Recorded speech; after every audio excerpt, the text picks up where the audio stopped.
За сайн байцгаана уу. Энэ өнөөдөр бид Мэлхийн ордны ирэх 1 сарын талаар ярилцах гэж байна. Тэгэхээр 11 сарын 22-ноос 12 сарын 22-ны хооронд ярилцах гэж байна. Тэгэхээр юуны төрөнд бол 11 сарын одоо 26-нд дараа 7 хоногт тэргэл сар таны 12 дахь ордон дээр чинь үсэн тэргэл сар бол бүтэн сар.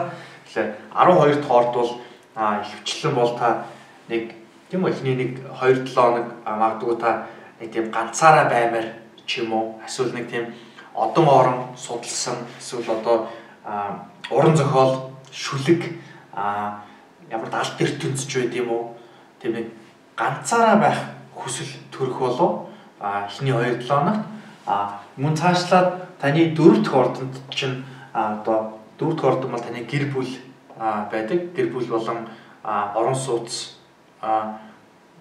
мөн бас зарим өнгөрсөн түүх бас байдаг. Тэгэхээр тэр 4 дахь ордон дээр чи ангараг болон сугар явж байна. Ангараг 4 дахь ордон дээр явхлаараа өөрөх нь одоо нэг тийм байх дургүй одоо ордон. Яг бол ангараг өөрөө бол гал мохойдтой. 4 дахь орд бол усан махбаттай байдаг. Тэгэхээр гал мохойдтой гарыг усан махбаттай ордонд орж ирэхээр өөрөө тийм одоо тийм уур уцаарт болох гэдэг. Тийм болохоор ялангуяа энэ гэр бүл дотроо нэг тийм уур уцаартай болох гэж болох юм. Ялангуяа сүүлийн одоо эх сарын сүүлийн 3 сар 3-7 хоног тийм байж болох юм. Явж тэрнээс өмнө нь бол сугар гараг 12 сарын 5-наас өмнө бол гэр бүл дотор ч байгаа болохоор тийм зүгээр тийм үү эрэг байна. Сугар 12 сарын 5-наас гараа явчихаар ганцхан ангараг тэр 4-р байрал дээр байж байна. Тийм болохоор тэнд бас гэр бүл дотор хал хандуулаа нэг тийм ууралж уцаалаа одоо байхгүй одоо хичээх хэрэгтэй. Учир нь бол ер нь бол Мэлхийн ордныхаа өөртөө сараар өдөрдүүлдэг. Сар бол одоо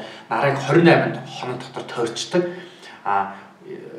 Маш одоо тийм сэтгэлийн тийм хөдөлгөөнтэй хүмүүс байдаг. Одоо гинт баярлал, гинт гомдох ч юм уу, гинт яад бол сар бүр хурдан нүүдэг. Нэг ордоор 2 хоног болохоор тийм байдаг. Тэрнээс гадна Мэлхийн ордныхаа өөртөө бол тийм маш халамжтай шүү дээ. Одоо сараар өдөрдүүлдэг болохоор яг их хүн шиг халамжтай тийм хайртай гэр бүлтэй. Тэгэхээр ялангуяа энэ ангараг гараг бол эрэхтэй. Тэгэхээр гэр бүл доторх байгаа эрэхтэй нөхөр нь байд юм уу, найз залуу нь байд юм уу эсвэл одоо өөр эрэхтэй талын ямар хүн байдیں۔ Тэ бас яг тэр халамжийг чинь танд буцааж өгч чадахгүй тийм үү та халамжлал байдаг. Нөгөө хүн чинь бас нэг халамж одоо яг тань шиг гаргахгүй болохоор тийм үү та бас нэг тийм уурлах гэдэг чинь уцаарлах гэдэг магадгүй юм. Тэгэхээр тэнд бас нэг анхаарах хэрэгтэй байна. Тэгэхээр 12 сарын 5-наас сугар гараг 5 дахь ордолд жоо. 5 дахь орд бол хайр дурлалын ордон. Хайр дурлалын ордон мөн хувийн бизнес бас энд яригддаг. Хувийн бизнес хүүхд шуухад бас энэ 5 дахь ордонтой холбоотой.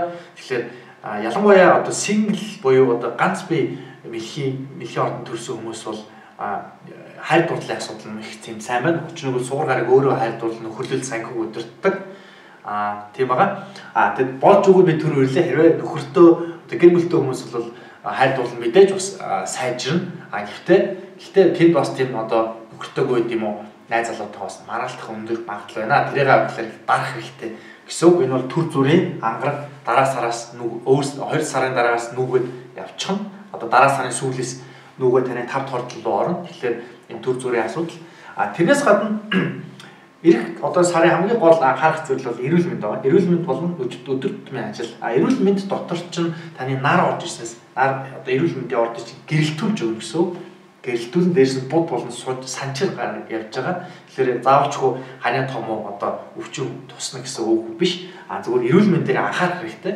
Юу идэж ууж гин тийм үү хитрхийг давстай, хитрхийг хийсэн чихэртэй зүйл хэрэгжилж гин үү?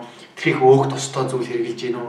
Эсвэл мөн шинэ жил одоо гарах гэж байгаа тул ямар нэгэн тийм одоо буруу зуршлаасаа тийм үү тамхи татдаг бол тамхиа бүр эцлий тий дараа жил болий арх хэтрүүлдэг гэсэн архиа болий ч юм уу эсвэл фитнесээр хичээлж эхэлдэг ч юм уу тийм эрүүл мэнд дээр бас анхаарах хэрэгтэй болж байна. Мөн 12 сарын 11-нд таны мөн эрүүл мэндээр чинь одоо шин сар үүснэ. Шин сар бол эхлэл төгсгөл байдаг. Тэгэхээр муу зүйлээ хаях энд бол одоо маш эерэг тал энд нээгдэж эхэлж байна. 3 гаригаас гадна шин сар өөрөө үүсч бид шин сарыг саяллаа эхлэл ба төгсгөл явагддаг. Тийм болохоор буруу зуршил хэрвээ байгаа бол одоо шинэ оноос өмнө те энийг хаях тийм үү?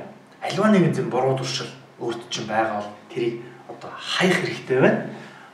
Тэгж харагдаж байна. Мөн тэрнээс гадна 12 сарын 10-наас буд гараг таны бизнес болон хувийн түншлэлөө орж эхэлнэ.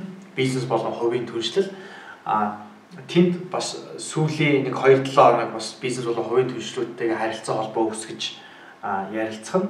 Энд бол нэг тийм таарамжгүй зүйл бол алга таатай зүйл байна. Тэрнээс гадна ер нь бол бэлгийн ордны хүмүүс энэ удаан гаригуд байгаа. Одоо 248 жил болдог, 164 жил болдог тийм үү? Дангар бол 2 жил болоод нарыг бүтэн байгаа. Тэр удаан гаригуудаа би бол дараа яриа. Энэ бол 6 жилийн 6 дээр яригддаг. Дэлхийн ван гариг таны хувийн болон бизнесээс түншлэлээр явж байгаагаас гадна Тэнгэрийн ван таны албан тушаал, дээд албан тушаал одоо бусад харигдах тэр тал дээр энэ хоёр гариг одоо сүүлийн 5 жил 7 удаа ингэж 90 градусаар энэ ингэж учирж байна. Тэгэхээр сүүлийн 2-3 жил ч юм уу сүүлийн ялангуяа нэг жилд таны албан тушаал болон хувийн түншлэл, бизнесийн түншлэлт чинь гинтийн одоо өөрчлөлт орсон байгаа болов. Учир нь бол энэ дэлхийн оны гариг бол аливаа нэгэн ордлууч ороход бол тийм үү маш хүчтэй нөлөөлөл өгдөг. Оронгоор нь өөрчлөлттэй тийм гариг энэ дэлхийн оны гариг бол хамгийн одоо 6 хонд бол энэ одоо гаригсээ хамгийн хүчтэй дэлхийн он гэдэг. Тэгэхээр энэ бол таны яг энэ хувийн бол бизнесийн түншлэлтээр ч юм байгаа болохоор мөн ишээ албан тушаал руу чинь ингэж 90 градусаар орж ирж байгаа болохоор тийм бас сүүлийн 1 жилд сүүлийн 2 жилд энэ албан тушаал хувийн түншлэлтээр чинь маш тийм хүчтэй өөрчлөлт явагдсан болов. Тэгээ ажлын хувьд ч гэсэн албан тушаалын хувьд ч гэсэн бас нэг тийм одоо нэг ажил дээрээ удаад байхгүй гэдэг гарч хөрөөд исэн болов гэж надад харагдаж байна.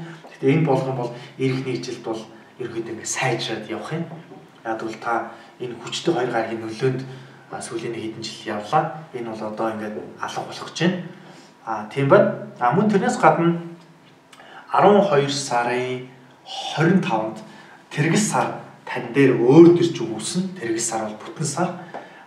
Тэргэл сар бол аливаа нэгэн таны одонд бол одоо орж ирснээр бол тухайн ордлоо та анхаарал хандуулах шаардлагатай болно. Тэгэхээр бол энэ тэргэл сар бол бүтэн сар одоо шинэ жилээс өмнөх цаг мөчд бол 5 хоногийн өмнө 6 хоногийн өмнө бол тань дээр үүсгэхэд тэгэхээр тань дээр үүснэ гэдэг нь болохоор та өөр дөрөө өөрчлөлт явагдах одоо анхаарал хандуулах хэрэгтэй болно. Сэтгэл зүйн хувьд, зан характерын хувьд одоо эсвэл хүсээ өөрөө застдаг ч юм уу, тэ өөр хувцлалт одоо өмсдөг ч юм уу, өөр дээр хувь хүн дээр тийм албан тушаал одоо хамаад садан гэр бүл одоо эрүүл мэнд тэрэн дээр биш. Яг сүүлийн бүр нэг 6-7 хоногт бол та өөр дээр анхаарах шаардлага хэрэг болох нь ямар хувцас өмсгөө те таны зан харилцаа бусдаа одоо ялангуяа одоо хувийн болон бизнесийн түнш дээр тийм хүмүүстэйгээ хэрхэн яаж харилцдаг вэ? За таны зан характер тэнд нөлөөлдөг биш байгаа. Ялангуяа сараар өдөртдөг хүмүүс би түрүүн ярьсан гинтийн огцсон аливаа нэг тийм шүүмжлийг хувийн болгож авдаг.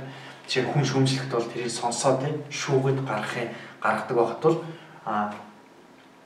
тэрийг хувийн болгож авснаар түншний дээр ч бас асуудал үүсэх одоо магадлал бий болдог. Тэгэхээр тэн дээр бас анхаарах хэрэгтэй байна. Тэрнээс биш бол эх сар бол их тийм эерэг сайхан болох нэ. Тэгэхээр та бүхэнд бас шинэ оны мэд хүргээд эрүүлийн сайн сайхны хүсээ анхаарал хандуулсанд баярлалаа.